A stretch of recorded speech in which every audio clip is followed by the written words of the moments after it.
given they're everywhere and the gangs will attest to that, they can just make them here. I would have thought we would have had a gun problem, no? No, I don't think we have a gun problem. In fact, if you look at per capita, our ownership has gone down since Port Arthur. Our population has gone up. Yes, we have more guns, but we have a far greater population in Australia.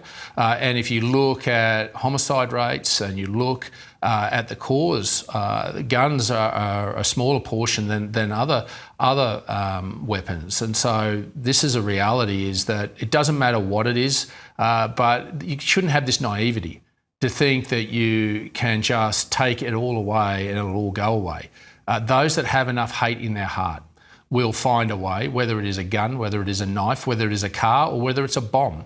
They will find a way to perpetrate that hate. What we did demonstrate from Bondi is that gun laws work. What failed was the process around it. The fact that someone in a family, in a household, was on a terrorist watch list and did not have their gun licence and their guns revoked is a serious question that needs to be looked at by our law enforcement agencies. If I have a domestic violence order against me in this country, quite rightfully, my gun and my licence is revoked. And that is where the licensing provisions work. We made great inroads in taking away semi-automatics, but to go further is an impingement on rights that will not change the outcome and would not have changed the outcome of Bondi. And this is what has been nothing more than a cheap political diversion to impinge on the rights of honest Australians who use guns in a lawful way and do a lot of good work for our environment in getting rid of pests across the landscape. Right.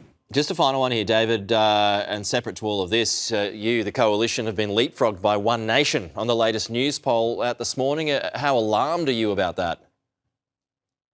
Oh, there's always lessons in polls, and I think it demonstrates the Australian people are angry with the direction of the country, and they're looking for a direction, and it's important that we're able to articulate that. And I think there are polls out today as well that actually are polls apart from the news poll, and I think that demonstrates, even though both Resolve and News Corp are both very highly respected polling companies, I think it demonstrates the anger across the electorate, and that's why there's two vastly different results in those two polls. And I think, but the lessons are there for us to learn and to understand that there is an anger out there that we need to tap into with proper common sense policies.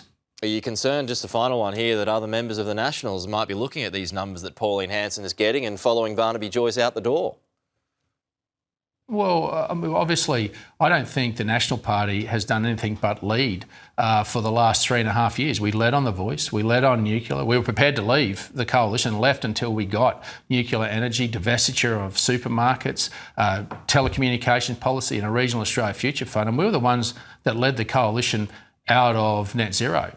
So in terms of leadership of the National Party, I think our National Party members have led the coalition in a constructive way to bring policy forward, cogent policy that I think actually does resonate. Okay. And that's the leadership role our National Party members have played as a party. And that's the way that our party operates, not as individuals, but as a party. And that's the Nationals leader, David Littleproud. Thank you so much, David, as always.